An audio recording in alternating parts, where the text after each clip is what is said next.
안녕하세요. 자이언트TV 시청자 여러분, 매일경제 뉴욕 특파원 박용범입니다.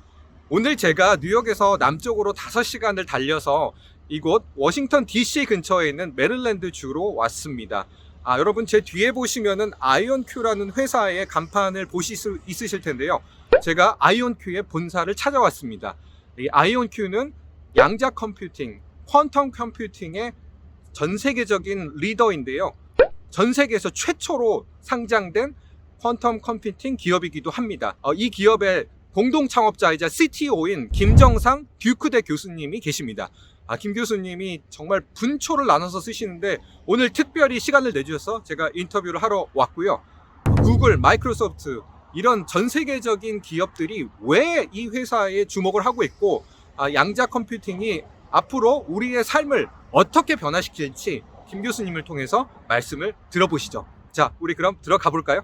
드디어 우리 김정상 교수님을 만나 뵙게 됐습니다. 교수님, 귀한 시간 내주셔서 감사합니다. 이렇게 먼 길 와주셔서 감사합니다. 지금도 막 어디 출장을 가셔야 되는데 잠깐 시간을 쪼개가지고 내주셨습니다. 너무너무 감사하고요. 양자 컴퓨팅이라는 게 어떤 개념인지 일반인들한테 좀 쉽게 한번 정의를 한번 내려주시면 어떨까요? 그 기존의 그 정보라는 게, 인포메이션이라는 게 0하고 1, 그러니까 정보라는 게 사실 두 가지 상태를 구분할 수 있는 그 개념으로 정의가 되는데, 기존의 모든 컴퓨터들은 0하고 1을 사용해서 그 디지털하게 방식으로 계산하는데, 그게 사실 우리가 모든 계산을 여태까지 해온 역사가 다 그렇습니다.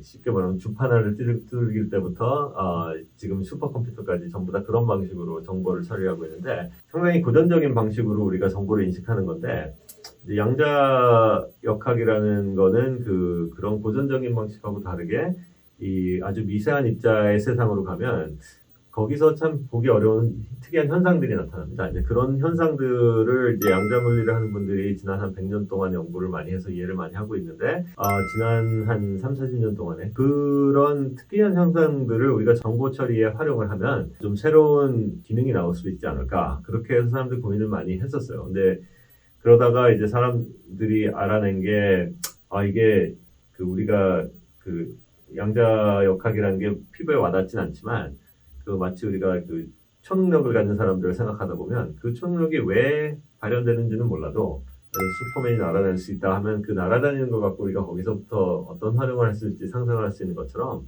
이 양자 물리에 나타나는 현상들이 우리가 상당히 직관적으로 이해가 되지 않더라도 그게 현상이 사실이기 때문에 이제 그거를 바탕으로 해서 그걸 받아들이고 거기를 바탕으로 해서 새로운 정보 처리 능력을 생각할 수 있지 않을까. 그렇게 생각하다 보니까 이게 정보 처리에 약간 초능력 같은 현상이 보이는 거예요. 기존의 정보 처리를 할 수 없었던 일들을 양자역학적인 현상을 통해서 처리할 수 있는 그런 가능성들을 사람들이 많이 봤기 때문에, 그래서 이제 양자 컴퓨터라는 분야가 이제 한 25년 전 정도부터 굉장히 심각한 시리어스한 연구 분야로 이렇게 발전이 되게 된 겁니다. 슈퍼 컴퓨터를 한 번 더 업그레이드하는 그 초능력 말씀하셨는데, 그러면은 진짜 우리의 생활에 이 양자 컴퓨터가 응용이 되면서 정말 어떤 변화가 생길지 우리가 컴퓨터를 처음에 사용하기 시작했을 때도 아주 초기에는 굉장히 전문적인 데만 활용이 됐기 때문에 이 사람들의 일반적인 생활에 임팩트를 주는 데까지는 시간이 좀 걸렸어요. 물론 이제 그게 기술이 수십 년 동안 발전을 하면서 이제 아이폰, 핸드폰 정도까지 컴퓨터 기술이 다 개발되면서 지금은 물론 굉장히 큰 차이를 보고 있지만, 그거랑 비슷하게 이제 초창기에는 이 양자 컴퓨터의 기능이 굉장히 제한되어 있고, 그 다음에 가격도 싸진 않을 테고, 그렇기 때문에 굉장히 특화된 적용을 먼저 하는 게 이제 그런 쪽에 시작하게 될 것 같습니다. 그렇게 시작이 될 거예요.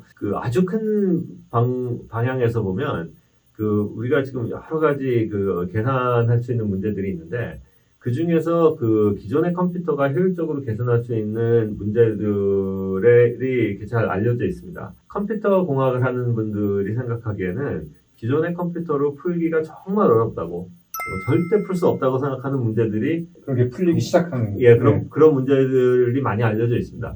그런 문제는 너무너무 힘들어서 굉장히 경제적으로나 이 일상생활에 임팩트를 많이 주긴 하는데, 계산이 너무 힘들어서 정확한 답을 아무리 큰 컴퓨터를 우리가 만들어도 발견할 수 없다는 것이 알려져 있는 문제들이 있어요. 네. 근데 그런 문제들을 해결하기 위해서 그래서 저희가 어떻게 보면 이렇게 좀 숏컷이라고 그래가지고 그 근사를 많이 하고 문제를 간단하게 단순화시켜가지고 그래도 적절한 답을 찾아내는 게 굉장히 큰 그 현상이 되어 있는데 그럼에도 불구하고 어떤 문제든 너무 힘들어서 우리가 아예 그냥 제껴놓고 시작하는 거예요. 접근도 못하고 있는 것들이 있어요. 근데 그런 문제들을 이제 양자 컴퓨터가 해결할 수 있는 능력이 증명이 되면 조금씩 거기에서 우리가 그 차이를 느낄 수 있지 않을까? 예, 그런 생각입니다. 지금 다시 코로나 상황이 예. 좀 심각해지면서 예, 새로운 변이도 나타나서 사람들 걱정이 좀 늘어나고 있는데 예. 이런 바이오 분야에서도 뭔가 네. 양자 컴퓨터가 그간의 기술로 하지 못했던 그런 분야에 말하자면 기술의 퀀텀 점프가 생길 수 있을까요? 굉장히 중요한 질문이신데요. 우리가 처음에 아까 제가 계속 이 디지털 컴퓨터랑 비교를 하게 되는데 컴퓨터가 처음 나왔을 때 이거 가지고 무슨 생명공학을 할 수 있을까? 생명공학은 그 당시에는 그 실험실에 들어가서 뭐 그 화학약품을 섞고 그 생명체 반응을 보고 이런 것들이 주였는데 컴퓨터가 그걸 할 수 있을까? 근데 지금 생각해 보면은 우리가 뭐 그 MRI 사진을 찍는다든지 아니면 뭐 눈의 각막을 관찰한다든지 뭐 그럴 때 전부 다 이게 계산을 많이 하고 그다음에 요즘에는 의료 정보가 다 그 바이오로 들어가서 거기서 많은 정보 처리를 하게 되고 거기서 많은 패턴을 찾게 되고 그런 식으로 활용이 되는 것처럼 이제 양자 컴퓨터도 그런 측면에서 아주 새로운 컴퓨테이셔널 파워, 계산 능력을 가져다 오다 보니까 실제 의학계에서 굉장히 어려워하는 문제들이 있습니다. 어떤 거냐면 그 신약 개발을 할 때 약제의 케미스트리하고 그 실제로 병의 원인이 된 거에 그 몸 안에 있는 케미스트리가 어떻게 반응을 하는지 이제 그런 것들을 많이 생각을 해봐야 되는데 그런 거의 경우의 수가 너무 많은 거예요. 너무 많아서 실제로 우리가 신약 개발을 하려면 그 경우의 수를 축소를 해서 그 중에서 이제 어떤 그 캔디데이트, 그 후보군에 들어가는 케미컬들을 아이덴티파이를 해가지고 그거를 이제 실제로 이 실험을 해가지고 이렇게 해야 되는데 그런 과정이 굉장히 그 가격도 많이 들고 비효율적이에요. 그렇기 때문에 가능하면 빨리 그 후보군을 줄여주는 게 굉장히 큰 도움이 되는데 이제 그런 거는 이제 계산이 많이 들어가는데 그런 데에서는 화학작용 같은 것, 그 케미컬 리액션 같은 것을 계산을 하는 게 이 기존의 컴퓨터로는 굉장히 난제가 많이 있습니다. 그런 면에서 이 사람들이 그 양자 컴퓨터가 화학작용을 시뮬레이트를 많이 할 수 있게 되거나 아니면 여러 가지 가능성 중에서 매치가 잘 되는 걸 빨리빨리 찾을 수 있는 그런 가능성이 있기 때문에 그런 측면에서 그 양자 컴퓨터의 효용성이 많이 나아지지 않을까. 또 하나는 아까 그 빅데이터 말씀드렸지만 실제로 그 전염병이 퍼져나가는 패턴 같은 거를 우리가 만약에 그 모델링을 잘 할 수 있는데 그런 모델이 그 굉장히 그 변수가 많이 있어요. 그리고 막 그 생각하지 못했던 대로 칠 수도 있고 그런 걸 정확하게 모델을 하기가 쉽지 않은데 그런 측면에서도 양자역학적인 모델을 활용하면 조금 더 효율적인 그 모델을 찾을 수 있지 않을까 그런 측면에서 사람들이 기대를 좀 많이 하고 있는 것 같습니다. 네. AI나 머신러닝 발전하고 이 양자 컴퓨팅 기술은 어떤 상관관계를 가지면서 발전할 수 있을까요? 제가 이제 듀크 대학에서 근무를 하다 보면 그 AI를 굉장히 오랫동안 연구를 하셨던 분들이 많아요. 근데 AI의 역사를 보면 굉장히 좋은 아이디어가 있어서 그 알고리즘 같은 거 방법론을 사람들이 막 연구를 해서 굉장히 이게 핫해졌다가 막상 그거를 실용적으로 적용을 하려고 보니까 이 데이터도 많이 없고 그 다음에 그 계산 능력, 컴퓨터의 파워도 많지 않아서 이렇게 좀 꺼지고 그 다음에 다시 한계에 계속 봉착했던 그렇게 몇 번을 이렇게 미끄러짐을 거쳤다가 최근에 이 클라우드 컴퓨팅이랑 그 다음에 핸드폰을 들고 다니면서 데이터가 많이 쌓이면서 결국은 30-40년 전에 사람들이 갖고 있었던 아이디어가 실제로 많은 데이터와 그 엄청난 컴퓨터 그 계산 능력이랑 합쳐지면서 실제로 이제 그 프랙티컬하게 해줬다는 얘기가 나오거든요. 근데 그럼에도 불구하고 이 그 머신러닝 같은 거 보면 이게 정확하게 왜 이게 작동을 잘하는지 그런 것도 사람들이 아직 잘 모르는 것 같아요. 물론 그 계략적인 아이디어는 있지만 음악을 듣다가 다음에 무슨 노래를 좋아할까 이런 경우에는 그 예측도가 아주 정확하게 하지 않아도 뭐 큰 탈이 없지 않습니까? 그러니까 그런 거를 할 때는 정확도가 아주 많이 떨어지더라도 조금이라도 그 어떤 그 랜덤하게 고르는 것보다 좋으면 이게 효과가 있다고 볼 수 있는데 머신러닝을 예를 들어서 뭐 의료 진단에 쓴다든지 뭐 이렇게 뭐 그 자동 자율주행을 하는 데 네. 있어서 뭐 안전에 한다든지 그렇게 되면 이 정확도가 굉장히 중요해지거든요. 양자 머신러닝의 그 알고리즘들을 이제 최근에 좀 들여다봤는데 그런 걸 보면 그 아까 말씀드린 양자의 초능력이라는 그 양자 역학적인 시스템이 갖고 있는 굉장히 독특한 성질들을 활용을 해서 실제하고 훨씬 더 가까운 그런 모델들을 만들어낼 수 있는 가능성이 있는 것 같아요. 이제 그런 면에서 그 머신러닝이나 AI가 발전을 하면서 양자 머신러닝이라는 양자역학적인 그 초능력을 활용해서 조금 더 발전된 그런 모델들을 만들 수 있는 가능성이 아주 많이 있다고 생각합니다. 네. 교수님, 그러면 가장 먼저 좀 실용화가 된다 그럴까? 어떻게 보면 아이폰 같은 게 나와도 그 안에 어떤 앱스토어가 만들어지면 결국 다양한 앱들이 나와야 일상생활에 사람들이 변화를 느끼게 되는데 그런 변화의 좀 첫 번째랄까 초기에는 어떤 변화들이 올지 조금 소개해 줄 수 있으실까요? 그 어떻게 발전할지를 프레딕트를 하는 게 예측하기가 쉽진 않은데 양자 컴퓨터의 그 가능성을 보면 이제 제가 보기엔 세 가지 정도의 그 호라이즌이 있는 것 같아요. 그 지평이 있는데 첫 번째 지평은 그 소위 말하는 암호 해독입니다. 그 암호 해독은 우리가 지금 뭐 인터넷을 접속을 한다거나 거기 뭐 그 전자상거래를 한다거나 뭐 심지어는 그 은행에 접속을 해서 인터넷을 하면 이게 전부 다 암호 통신을 통해서 하게 돼 있는데 그 지금 우리가 쓰고 있는 암호 체계를 양자 컴퓨터가 깰 수 있다는 게 알려져 있어요. 네. 근데 이제 그걸 깰 수 있는 기술을 개발할 때까지는 아직도 시간이 많이 걸리겠지만 언젠가 미래에 그것을 양자 컴퓨터가 우리가 그전에는 절대 깰 수 없다고 생각했는데 양자 컴퓨터가 이거를 깰 수 있다는 게 증명이 돼 있어요. 지금부터 많은 시간이 지나서 충분한 기술 개발이 있으면 이 지금 우리가 쓰고 있는 암호 체계가 무용지물이 된다는 얘기예요. 사이버 보안 분야에 완전 다른 세상이 완전히 다른 세상이 오는 거죠. 근데 그거는 사실 그런 양자 컴퓨터의 기술을 우리가 지금 현재 보유하고 있지 않더라도 미래의 위협 때문에 지금 변화가 오고 있습니다. 그러니까 쉽게 말하면 우리가 지금 쓰고 있는 모든 전자상거래나 사이버 세큐리티를 하루아침에 다른 거로 대체할 수가 없어요. 그래서 지금 그 미국 정부에서 그 분석을 해본 결과 기존에 우리가 전자상거래라든지 사이버 세큐리티의 프레임워크를 새로운 그 양자 컴퓨터의 그 위협에 노출이 되지 않는 새로운 방법으로 전환을 하는데 걸리는 시간을 따져보니까 한 20년 정도 걸리는 거예요. 그렇게 오래 걸려요? 네, 그 오래 걸립니다. 왜냐하면 이게 생각해보시면 모든 앱을 다 바꿔야 되고 그 네트워크에 들어가 있는 모든 기기들을 다 바꿔야 될 수도 있고 모든 소프트웨어 업그레이드를 해야 되고 레가시 시스템들을 다 페이스 아웃을 시켜야 되고 그런 거를 다 생각해보면 완전히 안전한 트랜지션을 만드는 데 걸리는 시간이 굉장히 긴 거예요. 그러기 위해서는 그 준비를 지금 시작해야 되는 거예요. 수십 년 안에 양자 컴퓨터 그걸 단계적으로 위협할 수 있기 때문에 왜냐하면 그걸 하지 않았을 경우에 겪게 되는 고충을 생각해보면 충분히 해야 되는 거죠. 그래서 실제로 2년 전에 미국 정부 주도로 그 양자 컴퓨터에 그 대항할 수 있는 다시 말하면 양자 컴퓨터의 위협에 노출되지 않는 새로운 보안 시스템에 대한 그 체계적인 연구하고 그다음에 그거를 대체할 수 있는 방법 프로세스가 이미 시작이 됐습니다. 그런 면에서 물론 우리가 지금 느끼지 않지만 아직은 그게 당장 위협은 아니기 때문에 그런 거는 이미 조금씩 변화가 이미 시작되고 있습니다. 그다음에 두 번째는 이제 우리가 흔히 생각하는 물질 아니면 물성을 연구를 한다든지 아니면 화학 반응을 연구를 할 때 이 실제 화학 반응에서 일어나는 전자들의 상호작용, 그 분자 안에서 전자들이 상호작용하는 게 굉장히 복잡해요. 그게 복잡한 이유는 얘가 양자역학적인 그 인터랙션을 그 상호작용을 거치기 때문에 실제로 전자들이 경험할 수 있는 그 경로가 수도 없이 많습니다. 그래서 그 이론적으로 그 계산 화학을 하시는 분들이 화학적인 몰리큘을 시뮬레이트 하다 보면 이 문제가 엄청나게 빨리 폭발하는 거예요. 그래서 큰 컴퓨터로 이 접근이 어려운 이제 그런 문제들을 양자역학적인 컴퓨터로 접근하는 방법에 대해서 사람들이 연구를 많이 해서 방법론들이 많이 알려져 있습니다.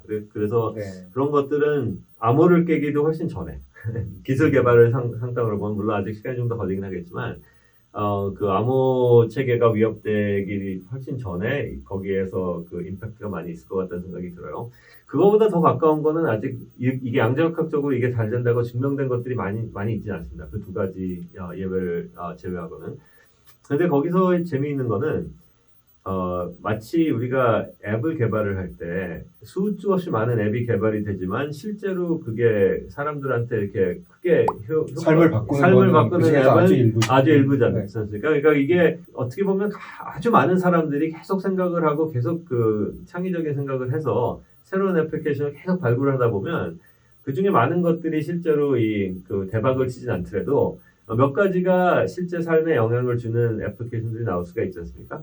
이제 그러기 위해서는 마치 앱스토어에서 사람들이 앱을 창출해서 디스플레이를 할 수 있는 그 방법을 마련해 주듯이 제가 보기엔 생태계를 조성을 해야 돼요. 그래서 양자 컴퓨터가 뭘 하는지를 알 수 있는 그런 많은 사람들이 거기에 대해서 일단 교육을 받아야 되고, 아니면 교육을 받는다는 게 이제 양자 컴퓨터가 뭔지, 그걸 어떻게 활용할지에 대해서 고민하는 사람들이 많아지면 많아질수록, 그 다음에 그런 것들을 실제로 테스트를 해볼 수 있는 그런 하드웨어, 그러니까 실제 양자 컴퓨터의 액세스가 자유롭고 더 많이 보급이 될수록, 제가 보기엔 그런 우리가 지금 예측하지 못하는 방향으로 양자 컴퓨터를 쓸 수 있는 방법들이 더 빨리 찾아지지 않을까. 그런 면에서 양자 컴퓨터 어떻게 쓰는지에 대해서 공부를 열심히 하시고, 그런 걸 가지고 어떻게 잘 활용을 해서 내가 갖고 있는 남들이 생각하지 않는 문제를 풀 수 있을지, 그런 데 대한 고민을 일반인들이 많이 해보시는 게 제가 보기에는 양자 컴퓨터가 임팩트를 줄 수 있는 데로 갈 수 있는 지름길이 아닐까. 저희 같은 경우는 이제 그런 거를 실제 그런 아이디어를 가지신 분들이 그런 거를 테스트를 해보고 실제로 활용할 수 있는 그런 기술을 빨리 개발을 하는 것도 이제 저희 같은 사람들이 해야 될 임무라고 생각합니다. 아이온큐는 예. IBM이 택한 극저원에서만 예. 활동하는 예. 그런 퀀텀 방식과 전혀 다른 방식으로 예. 상온에서 가능한 기술을 개발을 하셨잖아요. 예. 그러면은 궁극적으로 아이온큐는 예. 어떻게 보면 하드웨어적인 인프라를 깔아주시는 건데 예. 조금 회사가 궁극적으로 지향하는 거는 그런 어떤 놀이터를 만드는 것 이상으로 예. 어떤 생태계를 이 분야를 만들려고 하시는 건지 예. 그런 좀 회사의 장기 비전이랄까 좀 그런 예. 걸 좀 설명해 주시면 어떨까요? 지금 저희가 이제 비전을 만들려면 역사에서 배우는 게 중요해요. 그래서 다시 거꾸로 돌아가서 기존의 컴퓨터 업계를 주도해왔던 많은 성공적인 기업들이 있지 않습니까? 네. 인텔이라든지 마이크로소프트라든지 요즘에 엔비디아라든지 네. 이런 회사들이 어떻게 자기들이 처음에 갖고 있는 초기 기술을 좀 더 사회적인 역할을 많이 하고 또 거기에 대해서 새로운 경제적인 기회를 창출할 수 있는 그런 사업으로 발전을 시켰는지를 보면 제가 보기에는 한 3가지 정도의 핵심이 있는 것 같아요. 첫 번째는 지속적인 기술 개발을 통해서 그 기술이 해결할 수 있는 문제의 스펙트럼을 점점 넓혀주는 거예요. 286 컴퓨터를 80년대 초에 갖고 있었을 때 했을 때 일이랑 지금 인텔 프로세서를 갖고 할 수 있는 일이랑 그다음에 슈퍼컴퓨터를 갖고 할 수 있는 일이 굉장히 다르듯이 하나는 기술적으로 계속 점점 더 복잡한 문제를 풀 수 있는 능력을 가진 기술을 개발하는 거. 그게 첫 번째 미션인 것 같아요. 그래서 저같이 이제 기술을 책임지고 있는 사람들이 지속적으로 해야 될 일이고, 이제 두 번째는 이것들이 어떤 쪽에 활용 가능한지, 활용 가능한 애플리케이션들이 보이면 구체적인 개발을 하는 거죠. 근데 그러기 위해서는 저희 같은 회사가 단독으로 할 수도 있지만, 다른 파트너들, 현재 굉장히 많은 계산적인 문제들을 갖고 있는 다른 파트너들하고 협력을 해서 이런 새로운 컴퓨테이셔널 파워가 활용 가능하게 됐을 때 이 문제를 전혀 다른 방법으로 접근할 수 있지 않을까. 그런 것들에 대한 고민을 하는 것들이 굉장히 중요합니다. 그래서 구체적으로 솔루션들을 개발하는 거. 그 다음에 세 번째는 아까 말씀드렸듯이 이게 장기적으로 사실 80년대에 보면 소프트웨어 프로그램을 짤 수 있는 사람들이 많지 않았어요. 인더스트리에. 근데 그때 저 같은 경우는 이제 중학교 때 처음으로 퍼스널 컴퓨터를 사가지고 프로그램을 하기 시작했는데, 예, 지금 같은 경우는 웬만한 학생들은 컴퓨터 프로그램을 교육을 다 받고 다 할 수 있게 되지 않습니까? 근데 그것처럼 이 기술의 접근성을 광범위하게 저변에 깔리게 하고 어렸을 때부터 이런 기술에 대해서 익숙하게 노출이 되기 시작하면 그럼 이분들이 나중에 굉장히 창의적으로 이런 걸 활용할 수 있는 방법들을 찾을 수가 있거든요. 그렇게 하는 것이 이제 실제로 생태계를 굉장히 키울 수 있는 방법이기 때문에 기술 개발, 그다음에 활용 가능성에 대한 솔루션 개발, 그다음에 저변을 확대해서 많은 사람들이 이 기술에 대해서 친근함을 갖게 되고 그런 것들을 어떻게 활용할 수 있는 고민을 많이 하게 할 수 있는 그런 생태계 주소 그런 세 가지가 제가 보기에는 이 양자 컴퓨터가 큰 산업으로 성장할 수 있는 가장 핵심적인 그 요소들이 아닐까 그렇게 생각하고 있습니다.